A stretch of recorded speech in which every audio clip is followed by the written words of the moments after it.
Miss Marvel episode 5. That's right, the penultimate episode is here. And we were doing so good. We actually had a very solid TV show from Disney and Marvel. We were doing so good. What happened here?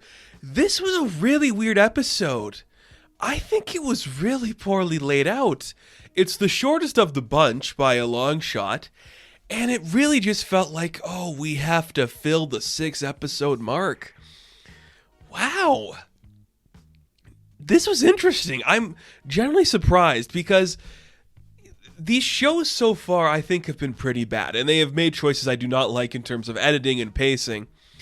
This one felt very Miss Marvel, but I'm like, this is really weirdly structured. First off, the literal first half of this episode, it's like 40-minute episode. The first half is her name Aisha? Is Aisha? I think that's the name of Kamala's great-grandmother, the one who is the Jinn, who came to Earth and fell in love and had a kid, Sala, and it's like, oh, okay. So the first half of this episode is that meeting. We see Aisha meeting, who's the man who's going to be her husband, and their time. I believe they are in British-controlled India. We do get like a little bit of like just info dump for history people who don't know, where it's like, this is when Britain ruled India. Now it's been separated into Pakistan, and that's where people are moving to now so they can be free of whatever India is becoming, and you can have the different cultures that way. And we're seeing like, oh yeah, this is the prediction. This is where like they're actually moving. Okay.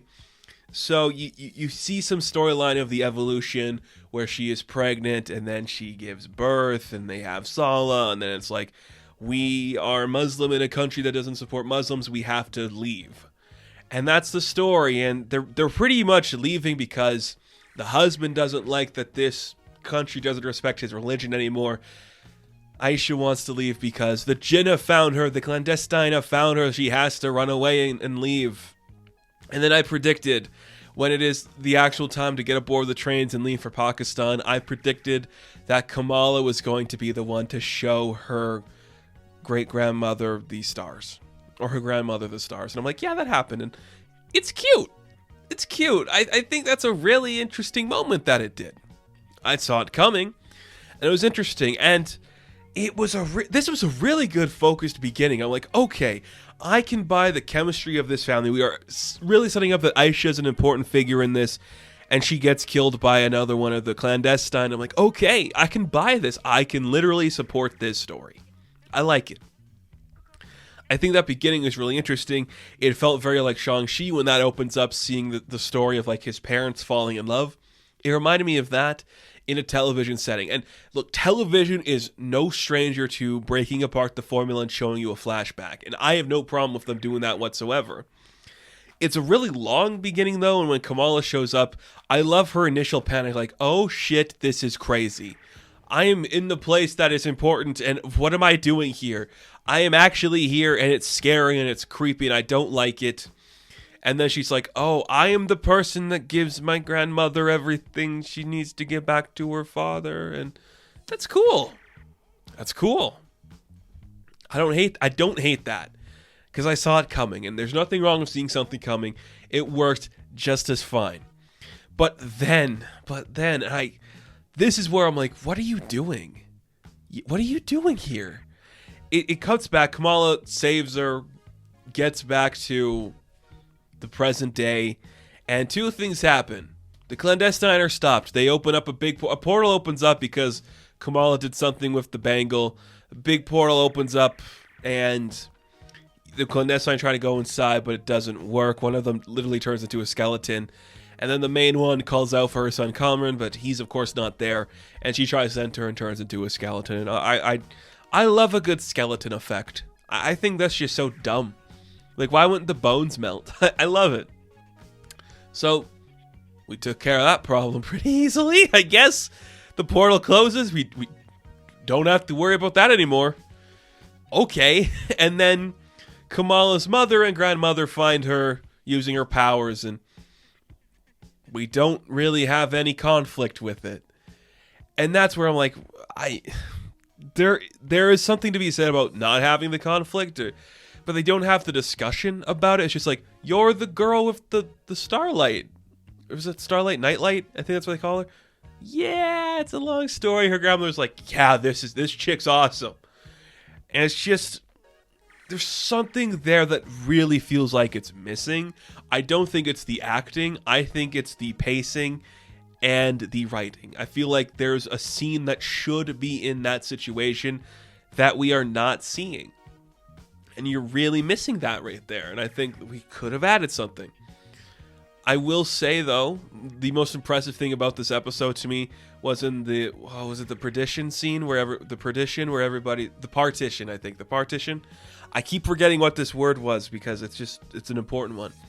The partition when everybody's leaving. It looked like we had a bunch of extras on set and not just some really shitty CG. That was really cool. I'm like, you're using that budget perfectly. We don't need to see the glowing fist doing whatever. Just give us that budget. So then the generations of Kamala, they just reconvene, look at some old photos of her mother as like a punk, and you're like, okay, we solved this situation pretty tightly. I don't know. It's something, Red Dagger's like, I'm going to go alert the other Red Daggers that they might be defeated, but we're also like 15, so who knows what's going on. It's very compelling and very interesting in that aspect. I'm very, very... We're doing so good. And then this episode just has like really weird pacing. It does end with what I think is going to be whatever, let's get to it. Carmen and Bruno reunite, and Carmen's like, oh my goodness, I was calling you Brian all this time. He's like, yeah, whatever, dude. So they're both hiding out in the place, and suddenly it's attacked by damage control, essentially. Okay. This gives me an idea that Kamala's arc in this story is going to be going against the government, and this phase of the MCU will be setting up Champions versus Thunderbolts. That's just currently what I'm thinking is about to happen. Okay. This episode was interesting in all the wrong ways, where I'm like, you have good ideas in here. If we spent the whole 40 minutes talking about like Aisha and her family, I think that would be a cool story. But then we get like a really rushed thing where like, the clandestine's gone, Kamala's, they all know. I'm like, oh, you were doing so well, and then this pacing just came out of nowhere and really shocked the waves. And it's like, this is a good idea, but executed poorly. And I really wish this just found a better footing. I really do. I think it could have found something special if it just got another pass at it. And I hate to say that because what do I know about writing or filming or editing? I'm just the guy who talks about this stuff, but I'm enough of a voice where I can say, like, this doesn't feel like you're going for, and you should maybe try something new with it. But hey, the show's not made for me. If this works for other people, good. I still think it's the best show they've done. Even though this episode is very lackluster and misses the beat on a lot of notes, I still think it's the best show Marvel and Disney have made. I'll stand by that until proven otherwise. But what's coming down the pipeline? She-Hulk could be it, but it's probably going to be a little too meta for a lot of people's likings. It's not going to be Secret Empire. That's going to be boring. And maybe Echo, but Echo's just fan service for anybody that watched the Netflix shows. Whatever. I'm okay with everything going on right now. She doesn't have the suit. Brie Larson doesn't show up. Very end episode where things actually matter. So cool, I guess. What is it with these shows and waiting for the last episode to have you in the suit? Like, what the fuck? We all know what's happening. We all seen the action figure on the Funko Pops. Why do we have to wait so long? But whatever. Interesting episode, not that great. Thank you guys for watching this review. Be sure to like and subscribe to the channel. As always, you can check me out on Instagram, TikTok, and Twitter. And as always, I will catch you in the next one. Have fun. Stay safe. Good luck.